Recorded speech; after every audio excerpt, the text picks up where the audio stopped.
एक माँ को भी माँ की ज़रूरत पड़ जाती है जब वो बीमार होती है। और इस दौर में जब लोग अपने आप को अक्ल कुल समझते हैं, हम अपने कुछ मामलात को या अपने किसी ने नाजुक टाइम पे किसी अपनी कोई भी दुख या किसी के साथ शेयर कर देते हैं और लोग उसका नाजायज़ फ़ायदा उठाते हैं, तो उस पे हमें किस तरह से अपने आप को मजबूत करना चाहिए और अपनी अक्ल को किस तरह से यूज़ करना चाहिए और कितना होशियार होने की ज़रूरत है आज के दौर में हमें, तो इसके ऊपर हम आज बात करेंगे। तो बिना टाइम वेस्ट किए हम लोग अपनी वीडियो को स्टार्ट करते हैं।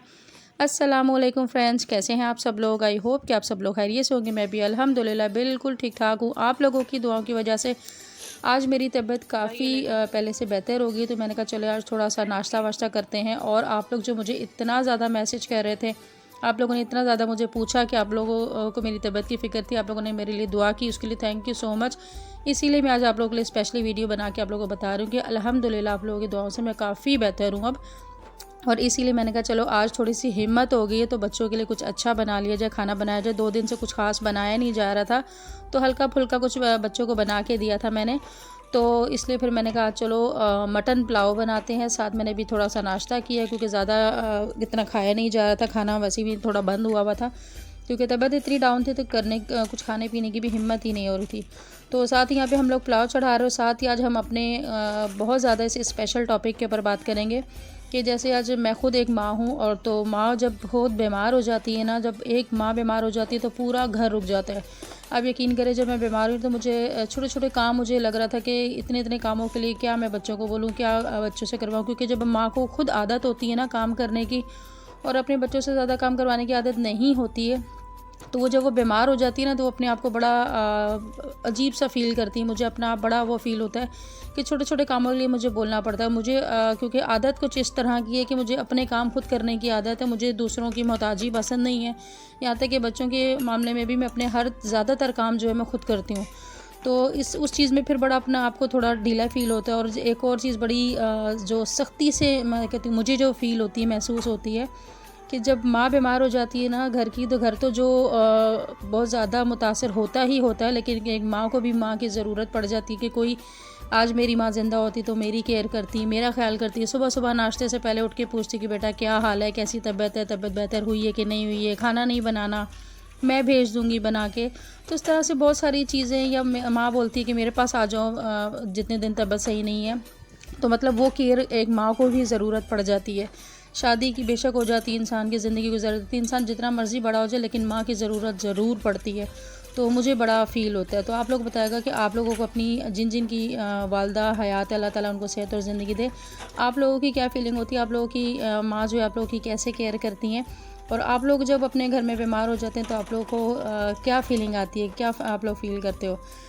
और इसके साथ ही यहाँ पे मैंने पुलाव चढ़ा दिया, तो हिम्मत करके मैंने थोड़े बर्तन शर्तन धो लिए। तो उसके बर्तन धो रही थी, पुलाव मैंने चढ़ा के मटन मतलब है उसमें ज़ीरा, सौंफ, गरम मसाले, थोड़ा सा मिक्स मसाला और नमक वगैरह डाल के उसको मैंने बॉयल होने के लिए, मतलब पुलाव के लिए यखनी तैयार हो रही है।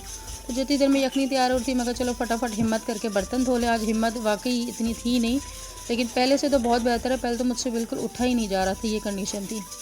अच्छा, अब एक और चीज़ मैं आप लोगों को बड़ी इम्पॉर्टेंट मुझे लगता है कि हम लोगों को ये चीज़ पता होनी चाहिए। हम लोग बाज़ दफ़ा ना ज़िंदगी में बहुत सारी चीज़ें और बहुत कुछ ऐसा मिस कर जाते हैं, बहुत सारी चीज़ों पे इतना सफ़र करते हैं, ज़िंदगी हमारी सफ़र में ही गुजर जाती है और लोगों को राज़ी करने में गुजर जाती है। लेकिन मुझे लगता है कि जो शादीशुदा औरतें हैं ना, जो लड़कियां हैं या औरतें, उन्हें ये सब चीज़ों का थोड़ा सा पता होना चाहिए। हमें जल्दी अकल कर लेनी चाहिए, क्योंकि बाज़ दफ़ा हम साए के पीछे भागते रहते ना तो हासिल वसूल कुछ नहीं होता। साए के पीछे आप भागते रहोगे ना, कुछ भी नहीं हासिल वसूल होता। मैं कहती हूँ अगर जिसने आपका बनना होगा ना, वो आपकी खूबियों को जानते हुए वैसे ही आपका बनेगा। और जिसने आपका नहीं बनना ना, आप अपना उसे खून भी पिला दो, उसने आपका नहीं बनना। कुछ जगहों पे आप हमेशा अपना टाइम वेस्ट ही करते हो। तो ये जो इस वक्त जो दौर चल रहा है ना, ये जो दौर चल रहा है, ये देखें आज मेरी यखनी माशाल्लाह रेडी हो गई है। बस अब मैं पुलाव स्टार्ट करूँगी, फिर आपको आगे देखते जाएँ आप लोग, साथ साथ रेसिपी भी देखते जाएँ और थोड़ा मैं मुँह का टेस्ट भी ज़रा चेंज हो जाएगा। और जो आजकल का जो दौर है ना, इसमें जहाँ लोग हर इंसान हर बंदा समझता है कि वो अक्ल कुल है, वो बस वो जो कह रहे हैं ना वो सही है, बाकी सब गलत है। बस वो हर इंसान अपने आप को अक्ल कुल समझता है। तो ऐसे दौर में अगर आप दूसरों को राज़ी करने और दूसरों की वो करने में, अब इन लोग ऐसे लोगों के आते हैं बेवकूफ़ बनने में अपनी ज़िंदगी को बर्बाद कर देंगे ना, तो कोई हासिल वसूल नहीं होना। उन्होंने मानना आपको तब भी नहीं है। ऐसे दौर में मुझे लगता है उन लड़कियों को या उन औरतों को बहुत ज़रूरी है जो शादीशुदा हैं, और उन्हें थोड़ा सा हिम्मत और बहादुर होना चाहिए। अगर आप बहादुर नहीं होते और अकल आपके पास थोड़ी सी भी कम हुई ना, मतलब है आप अपने फ़ैसले खुद नहीं करते और लोगों के ऊपर डिपेंड करते हैं, तो मतलब है आपको ज़लील उन्होंने करना ही करना है और आपकी इन चीज़ों का नाजायज़ फ़ायदा उठाना ही उठाना है। जैसे मैं आपको एक एग्ज़ाम्पल देती हूँ कि आपकी शादी हो गई एक इंसान के साथ, अब आप जिसके साथ ज़िंदगी गुजार रहे हैं उसके साथ आपकी लड़ाई भी होनी है, उसके साथ आपका झगड़ा भी होना है, उसके साथ आपने हंसना भी है, आपने उसके साथ बोलना भी है। मतलब एक जब रिलेशनशिप हो, चाहे वो लव मैरिज हो, चाहे वो अरेंज मैरिज हो, हर मैरिज में मसले मसाइल, नोक झोंक, लड़ाई झगड़ा सब होता ही होता है। कोई अगर ये बोल देना कि नहीं जी हो नहीं होता, तो वो झूठ बोल रहा है। ऐसा कभी नहीं। जहाँ दो बर्तन होते हैं वो खड़क नहीं होते हैं, खड़कते ही खड़कते हैं, लाजमी खड़कते हैं। तो जब आपका कोई भी, अगर आपके हस्बैंड के साथ मसला है, आपका कोई भी इशू होता है और आप जाके अपने ससुराल में, बहन भाइयों में, या किसी भी XYZ दोस्त या किसी भी ऐसे के साथ, ख़ास तौर में ससुराल में आप लोग शेयर करते हैं ना उसके साथ, किसी के साथ भी, तो आप अपने साथ ही गलती कर रहे होते हैं। आप अपना जब, क्योंकि ज़ाहिर बात है इंसान से गलती हो जाती है। इंसान अगर अपने हस्बैंड की, अपनी कोई भी पर्सनल मैटर्स जब दूसरों के साथ डिस्कस करते हैं ना, तो वो इंसान उस बात का कब किस वक्त नाजायज़ फ़ायदा उठाएगा, कब उसका गलत यूज़ करेगा, आपको ख़ुद भी नहीं पता चलेगा। या कब किस महफ़िल में बैठ के आपको, जब आप अपने हस्बैंड के साथ खुश होंगे या बात करेंगे, वहाँ पर वो बात करके आपके और आपके हस्बैंड के बीच में दरार पैदा करने की कोशिश करेगा, आपको पता भी नहीं चलेगा। तो मुझे लगता है कि आजकल की लड़कियों को या हम सबको, औरतों को, सबको ये थोड़ा सा अपना देखने की और ये थोड़ा सा होशियार होने की ज़रूरत है। ये नहीं, मैं खाली ससुराल वालों के लिए बात नहीं कर रही, मैं हर किसी के लिए बात कर रही हूँ। यहाँ तक कि आप अपने फ्रेंड्स में भी आप लोग शेयर कर लेते हैं, तो वो नहीं शेयर करनी चाहिए। आपको आपके हस्बैंड आपसे लड़ते हैं, झगड़ते हैं, आपकी बात नहीं मानते हैं, तो इन चीज़ों को हमें अपने इन मसलों को ख़ुद ही सॉल्व करना है। आपकी ना तो कोई फ्रेंड्स आपका कोई मसला हल कर सकती है, ना आपके घर वाले इस चीज़ को कोई हल कर सकते हैं। अगर आप घर वालों से शेयर करेंगे, वो आपके हस्बैंड से कोई बात करेंगे, वो बात कर भी लेंगे, तो कल फिर उनके दिलों में दरार रह जाएगी। आपकी और आपके हस्बैंड की तो सुलह हो जाएगी, आप लोग सब भूल जाएंगे। क्योंकि मियाँ बीवी का जो रिश्ता होता है ना, वो एक ऐसा रिश्ता है कि लड़ ले झगड़ ले। मैंने बड़ा इस चीज़ के ऊपर वो देखा, मैं बाज़ बार सोचती हूँ कि वाकई ये कितना अजीब रिश्ता है कि इतनी लड़ाई के बावजूद भी जब सुलह हो जाती है तो फिर कोई याद नहीं रहता कि वो क्या था और क्या नहीं। ऐसी ऐसी बातें हम लोग भूल जाते हैं जो अगर हमें नॉर्मली कोई बोल देना तो पूरी ज़िंदगी उसकी शक्ल भी ना देखें।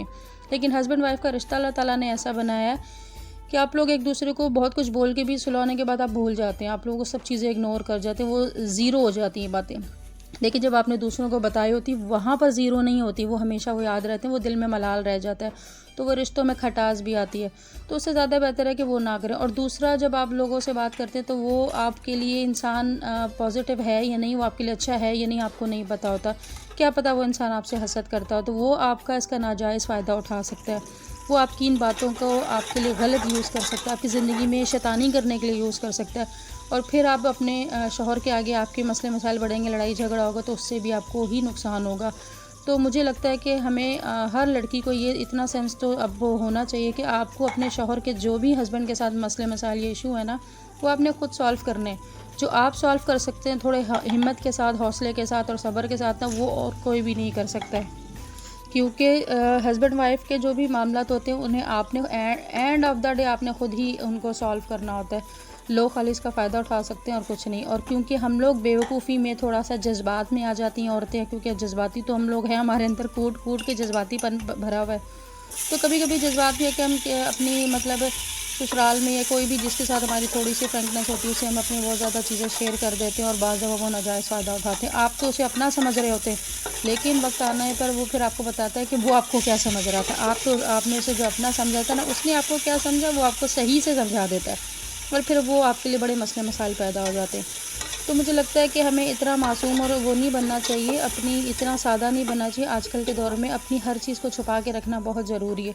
कभी कभी ऐसा होता है कि आपके हस्बैंड की बहुत ज़्यादा अंडरस्टैंडिंग होती है ना, तो वो भी लोगों को खटक जाती है। मुझे लगता है उसको भी आपको थोड़ा सा लोगों को देखना चाहिए। अपनी बहुत सारी चीज़ें, कुछ बातें ऐसी होती हैं जो अपने मतलब से किसी के साथ शेयर करने वाली नहीं होती। हम बाज़ दफ़ा जज्बाती होकर सबके साथ शेयर कर देते हैं, हम बहुत बेवकूफ़ियाँ करते हैं और उसका फिर हमें खमियाजा भी भुगतना पड़ता है। तो मुझे लगता है कि जो आजकल की लड़कियाँ वैसे तो माशाल्लाह काफ़ी समझदार हैं। आजकल की लड़कियाँ वो पहले दौर की तरह की बेवकूफ़ नहीं है, हम लोगों के दौर से ज़्यादा समझदार हैं। लेकिन फिर भी जो अगर थोड़ी सी अगर कोई नहीं भी है समझदार, तो उन्हें चाहिए कि अपनी चीज़ों को, अपनी पर्सनल चीज़ों को या अपनी बातों को, अपनी खुशियों को छुपा के रखना चाहिए। बाज़ दफ़ा बहुत सारी ऐसी चीज़ें होती हैं, कभी नहीं किसी के साथ शेयर करनी चाहिए।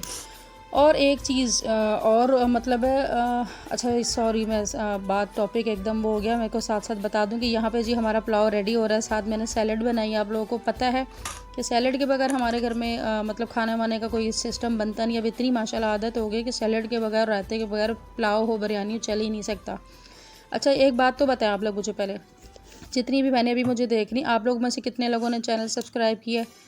अब ये जो आप लोग सुन रहे हैं ना, जिन्होंने सब्सक्राइब नहीं किया और अब आप लोग हंस रहे हैं, हंसे नहीं, बिल्कुल जल्दी से जाके चैनल को पहले सब्सक्राइब करें और वीडियो लाइक करें अगर पसंद आती है। और अगर आपको कोई ओपिनियन देना है या कोई भी बात कहनी है तो कमेंट बॉक्स में अपना प्यार ज़रूर दिखा कर जाया करें, ताकि मुझे पता चल सके कि आप लोग क्या सोचती हैं और आप लोगों की क्या फीलिंग्स है। तो मैं इंशाल्लाह आप लोगों के एक एक कमेंट का रिप्लाई भी करती हूँ और आगे भी करूँगी। और बाज़ लोग चुपके से देख लेते और रिप्लाई नहीं करते। रिप्लाई करने की कोशिश किया करें, नहीं होता तो लाइक और सब्सक्राइब तो लाजमी किया करें। तो यहाँ जी मेरा मसाला तकरीबन आलमोस्ट भुन गया है। थोड़ा सा मसाला भून के उसके बाद जी हम इसमें डालेंगे मटन। डाला है मटन, डाल के इसको अच्छी तरह से थोड़ा सा भुनाई कर लेंगे। भुनाई करने से ये होता है जो मटन का जो कच्चापन होता है ना, वो नहीं फील होता, उसका टेस्ट ज़रा सही अच्छा आ जाता है। बाज़ लोग ऐसे ही डायरेक्टली डाल देते तो वो जब पक जाते हैं ना पुलाव, तो उसमें थोड़ा सा कच्चापन सा फील होता है और वो टेस्ट थोड़ा अच्छा नहीं आता, तो वो मुझे अच्छा नहीं लगता। मुझे क्या, मेरे घर में किसी को भी अच्छा नहीं लगता। जब ये भुनाई हो जाएगी तो इसके बाद फिर इसमें हम थोड़ा सा योगर्ट ऐड करेंगे। और योगर्ट ऐड करने से चावलों का जो टेस्ट है वो बहुत ज़बरदस्त हो जाता है, बहुत ही चेंज हो जाता है। आप लोगों ने अगर नहीं डाल के देखा ना तो ज़रूर मेरे कहने पर ट्राई करेगा। जो योगर्ट डालने से ना पुलाव में एक अलग ही टेस्ट आ जाता है। अच्छा यहाँ पे मेरा तकरीबन मटन थोड़ा सा भुनाई हो जाएगी, फिर मैं इसमें राइस डालूँगी। और नमक हमेशा मैं एंड में डालती हूँ। एंड में डालने के बाद अच्छा मैं जो इसमें यखनी डालूँगी ना, यखनी मैं स्टेन करके डालूँगी। यखनी की जो सारी जो चीज़ें लवाजमात मैंने बीच में डली हुई थी ना, वो नहीं डालूँगी मैं। वो सारी यखनी ड्राई मतलब स्टेन करके सारी चीज़ें ताकि साइड पे निकले, खाली यखनी डालूँगी। क्योंकि बहुत ज़्यादा गरम मसाले बीच में आते हैं ना पुलाव में, तो वो अच्छे नहीं लगते ना। मेरे हस्बैंड को सबसे मुश्किल काम उन्हें ये लगता है कि भाई बीच बीच में से गरम मसाले निकालने पड़े, तो मैं वो पहले ही स्टेन कर देती हूँ। बस राइस में थोड़े से और अलग से थोड़े से गरम मसाले डाल देती हूँ, ज़्यादा नहीं डालती हूँ, क्योंकि वो यखनी में सारा टेस्ट आ जाता है, तो ऑलमोस्ट डन हो जाता है, मज़ेदार हो जाती है। तो यहाँ जी मेरा जैसे ही ये पानी मैंने वो डाल दिया, साथ ही राइस डाल दिए, नमक डाल दूँगी, साथ ही थोड़ा सा विनेगर डाल दूँगी। विनेगर से चावल जो होता है हमारा बहुत ही खिला खिला और बड़ा बड़ा माशाल्लाह बनता है। और विनेगर तो वैसे भी कहते हैं सुन्नत होती है। और साथ ही इसमें मैं थोड़ा सा पुदीना डालूँगी और धनिया हल्का सा डालूँगी, उससे ना चावलों में खुशबू बहुत प्यारी आ जाती है। तो आप लोग बताएगा कि आप लोग पुलाव कैसे बनाते हैं। तो मेरा यही तरीका और बहुत ज़बरदस्त बनता है, अल्हम्दुलिल्लाह अल्हम्दुलिल्लाह। बहुत ही कोई मज़ा आ जाता है पुलाव खा के। अब तो सर्दियाँ शुरू हो रही हैं, अब तो तबाही मच जाएगी हमारे पुलाव की, चावलों की। मटर पुलाव बनेगा, बड़ी बड़ी मतलब मज़ेदार सर्दियों की सौगात होती है। सर्दियों में सबसे ज़्यादा मिक्स सब्ज़ी के जो वेजिटेबल्स होते हैं ना, वो बहुत ज़बरदस्त लगते हैं। आप लोग बताएगा आप लोगों को क्या पसंद है, आप लोगों को क्या अच्छा लगता है। अच्छा जी, बात हो रही थी जी, हम टॉपिक पे अब बात करते हैं थोड़ी सी, अगर कोई टॉपिक रह गया। मतलब कुछ चीज़ें मैं इसलिए आज आपके साथ शेयर करना चाह रही थी क्योंकि जब मैं बीमार होती हूँ ना, तो मुझे बड़ा फील होता है कि माँ की बड़ी वो होती है, एक वैल्यू ही अलग होती है। मुझे लगता है जिनकी है उनको तो पता नहीं उनकी क्या फीलिंग होगी, आप लोग मुझे ज़रूर शेयर करेगा। लेकिन जिनकी नहीं है ना, उनको ज़रूर पता होता है कि माँ के बगैर ज़िंदगी में बड़ा सफ़र होता है। आप जितने मर्ज़ी बड़े हो जाए, 30 साल 40 साल 50 साल 60 साल 100 साल के भी हो जाए ना, तब भी आपकी वो माँ वाली जो लड़कियों की ख़ास तौर के लिए, लड़कियों के लिए ना, जो माँ की फ़ीलिंग है ना, वो कभी कम नहीं हो सकती, वो हमेशा ही कमी रह जाती है। मुझे अगर ज़िंदगी में किसी चीज़ की फ़ीलिंग कमी फ़ील होती है तो वो इसी चीज़ की होती है कि भाई मेरी माँ भी होती, या मेरी माँ भी उन माँओं की तरह होती जैसे मैं देखती हूँ अपने इर्द गिर्द। और वो जो वैल्यू होती है ना, वो एक अलग ही बात होती है, उसकी कदर एक अलग ही चीज़ होती है हर चीज़ की। तो उसी चीज़ को लेके फिर मैं अपने बच्चों को उसी हिसाब से थोड़ा ज़्यादा करती हूँ, शायद मुझे लेकिन जिन लोगों की माएँ नहीं ना, मैंने ये देखा वो अपने बच्चों के साथ ज़्यादा करती हैं, इसीलिए कि शायद उनकी अपनी ज़िंदगी में माँ की कमी होती है ना, तो वो अपने बच्चों को उतना ज़्यादा वो करती हैं, केयर करती हैं, उतनी ज़्यादा उनका ख्याल करती हैं। लेकिन बाज़ बच्चे लूडे होके भी ना थोड़ा सा ज़्यादा बिगड़ जाते हैं। मतलब बिगड़ने से मुराद ये कि मतलब तंग करते हैं बच्चे, फिर नाजायज़ फ़ायदा उठाते हैं, या माँ को ज़्यादा तंग करेंगे, ज़्यादा वो करेंगे, काम करने में कोई बोल दो तो नखरा करेंगे, इस तरह से। अदरवाइज़ और कोई बिगड़ने की बात नहीं मैं कह रही हूँ। तो यहाँ पे जी मेरा रायता भी रेडी हो गया था, पुलाव रेडी हो गया था। पुलाव पे हमने थोड़ा सा फूड कलर डाला है, क्योंकि ये मेरे हस्बैंड को पता है पसंद है फूड कलर अगर पुलाव में डाला हुआ हो, वो बिल्कुल प्लेन फूड बगैर इसके कलर के उन्हें पसंद नहीं आती। तो बस यहाँ पे आपकी बहन वीडियो का एंड करेगी और आप लोगों ने बताना है कि आप लोगों को मेरी वीडियो पसंद आई, आपकी कोई बात पसंद आई तो ज़रूर मुझे बताएगा। बाकी मैं किचन शिचन नीट कर ली है, मैंने बर्तन शर्तन धो ली है, हमारा किचन बिल्कुल नीट हो गया है। आज काफ़ी दिनों के बाद हिम्मत करके आपकी बहन ने काम किए। बस दुआ में अपनी बहन को इसी तरह ज़रूर याद रखेगा। ज़िंदगी रही तो आप लोगों के साथ दोबारा मुलाकात होगी। अल्लाह हाफिज़।